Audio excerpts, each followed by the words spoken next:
করলে মেয়ে মানুষ এত মনে করেন যে কষ্ট দিলে কষ্ট পাওয়া যায় না, বুঝছেন?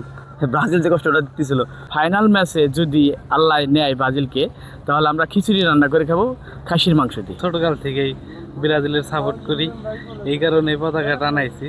আগে ছোটকালে এলাকার দিক দিয়ে টানাইতাম, এখন কর্ম করি ঘাটের দিকে, তাই স্পিড বোট চালাই এইখানে। তার জন্য সব আমরা 5-7 জনে মিলে পতাকা কিনে আর কি ঘাটের এখানে আর কি লাগাইছিলাম। ব্রাজিলকে অনেকটা ভালোবাসি, ছোটবেলা থেকে পছন্দ করি তাদেরকে।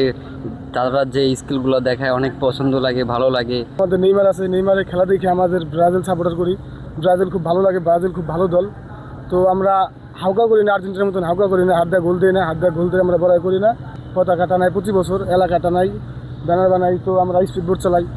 তো যদি আমাদের আরও ভালো লাগে তো আমাদের পুরো একটা বোট রং করতে পারি ব্রাজিলের, এরকম সামর্থ্য আমাদের আছে। তো আমরা এরকম আত্মবিশ্বাস চাই ব্রাজিলের জন্য শুভকামনা রইল, ব্রাজিল যেন এবার কাপ নিতে পারে। গত বিশ্বকাপে ভাই চোখ কান্দা বালিশ বেজেছি, হে কত রান তুই ভাই মুছে নাই, বুঝছেন? এখন এবার আশাবাদী আমরা যে যদি ব্রাজিল তো প্রতি ম্যাচ খেলবে, আমরা প্রজেক্টরে খেলা দেখাবো ইনশাল্লাহ। আর প্রতি ম্যাচে খিচুড়ি থাকবে, এটা তো মাইন্ড। আর হলো যদি ফাইনালে উঠে ইনশাল্লাহ আমরা খাসি মেরা একটা আয়োজন করবো ইনশাল্লাহ। আর আগের বারের মতো যদি এবার বালিশ না ভিজতে হয়, ঠিক আছে ভাই, ব্রাজিল একটা ইমোশন ভাই, এই ইমোশনে মনে করেন হিট করলে মেয়ে মানুষ এত মনে করেন যে কষ্ট দিলে কষ্ট পাওয়া যায় না, বুঝছেন?